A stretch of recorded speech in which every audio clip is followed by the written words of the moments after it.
नमस्कार, मी विशाल कदम पुणे प्राईम न्यूजमध्ये आपले स्वागत करत आहे। तर मी आज एक तुमच्यासाठी खास आणि महत्त्वाची बातमी घेऊन आलेलो आहे। तर ती बातमी म्हणजे काय, आपल्या घरातली घाण दुसऱ्याच्या घरात टाकणे म्हणजे काय हे तुम्ही पाहण्यासाठी पुणे प्राईम न्यूजच्या चॅनलला लाईक करा, सबस्क्राईब करा आणि बेल आयकॉन दाबायला विसरू नका।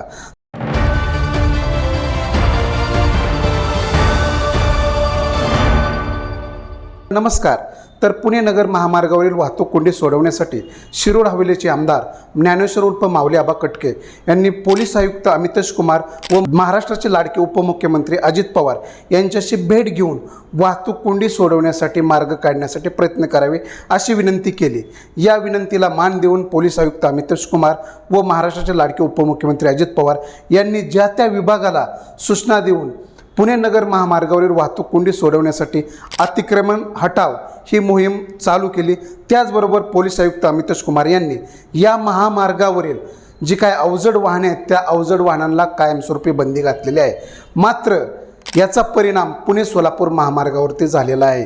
तर तो कसा आणि काय झालेला आहे तो आपण आज पाहणार आहोत। पुणे नगर महामार्गावरील वाहतूक जी आहे ती वाहतूक लोणीकंद, कोलवडी, त्यानंतर थेऊर व थेऊरफाटा या मार्गे पुण्याच्या दिशेने अथवा थेऊरफाट्यावरनं सोलापूरच्या दिशेने वाहतूक वळवण्यात आलेली आहे। त्यामुळे हडपसर, लोणी काळभोर, उरुळी कांचन या परिसरामध्ये प्रचंड वाहतूक कोंडी होत आहे। तर या वाहतूक कोंडी सोडवण्यासाठी या ठिकाणी शिरोळ हवेलीचे विद्यमान आमदार माऊली आबा कटके असो किंवा माजी आमदार अशोक पवार असो किंवा विद्यमान खासदार अमोल कोल्हे असो यांनी पुणे सोलापूर महामार्गावरील वाहतूक कोंडी सोडवण्यासाठी कसलाही प्रयत्न न केल्याचे दिसून येत आहे। त्यामुळे प्रयत्न तर सोडा, या ठिकाणी सध्या फिरकलेसुद्धा नसल्याचे दिसून येत आहे। त्यामुळे विद्यमान जे काय लोकप्रतिनिधी जे काय असतील ते या वाहतूक कोंडी सोडवण्यासाठी असफल ठरल्याचे दिसून येत आहे। शिरोळ हवेलीचे विद्यमान आमदार माऊली आबा कटके यांनी वाघोलीतील वाहतूक कोंडी सोडवलेली आहे। मात्र पुणे नगर महामार्गावरील वाहतूक लोणीकंद, केसनन, कोलवडी, थेऊर व थेऊरफाटा या मार्गाने वळवण्यात आलेली आहे। मात्र अष्टविनायकापैकी प्रसिद्ध असलेले श्री चिंतामणी गणपती जे आहे तो थेऊर या ठिकाणी आहे। या ठिकाणी लाखो भक्त गणपतीच्या दर्शनासाठी येतात। मात्र या आलेल्या भाविकांना तासनतास या ट्रॅफिक कोंडीचा सामना करावा लागत आहे। त्याचबरोबर या ट्रॅफिक कोंडीमध्ये थेऊर कोलवडी या रस्त्यावरती वाहतूक कोंडीमध्ये तासनतास रुग्णवाहिका अडकल्या जातात। त्याचबरोबर पुणे सोलापूर महामार्गावरील हडपसर, लोणी काळभोर व उरुळी कांचन या ठिकाणी नेहमीच रुग्णवाहिका वाहतूक कोंडीमध्ये अडकले जातात। त्यामुळे या वाहतूक कोंडीचा फटका रुग्णांनाही बसण्याची शक्यता नाकारता येत नाही। त्यामुळे प्रशासनाने वाहतूक कोंडी सोडवण्यासाठी पुणे सोलापूर महामार्गावरील ठोस उपाययोजना करण्याची गरज आहे।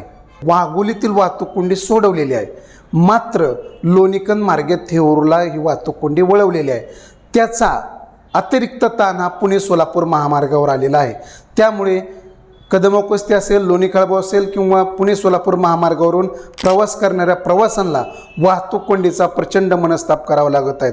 आमदारांनी मात्र फक्त आपल्या घरातील कचरा हा पुणे सोलापूर महामार्गावर टाकलेला आहे, म्हणजे शेजारच्या घरात टाकलेला आहे। तो म्हणजे काय वाहतूक कोंडीसाठी केलेला तो काय कायमस्वरूपी प्रयत्न नाही किंवा कायमस्वरूपी वाहतूक कोंडी सोडवण्याचा तो मार्ग नाही।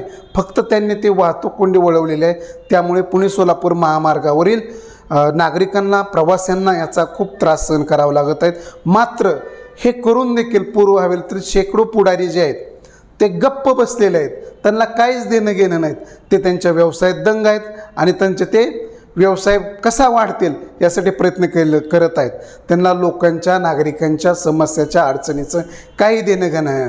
पुणे सोलापूर महामार्गावरील अतिक्रमणे आहेत, वाहतूक कोंडी आहेत, हे सोडवण्यासाठी त्यांनी कुठल्याही प्रकारचा आवाज उठवित नाहीत व त्यांना नागरिकांच्या समस्येचं काय देणं घेणं नाही। त्यामुळंच मी मागाशी असं म्हणलेलो होतो, आपल्या घरातली कचरा दुसऱ्याच्या घरात टाकणे, तर त्याचं कारण म्हणजे काय, वाघोलीचा कचरा जो आहे तो पुणे सोलापूर महामार्गावर टाकणे हाच झालेला आहे। याच्यामधून कुठलीही उपाययोजना झालेली नाही। एवढे बोलून मी थांबतो। धन्यवाद।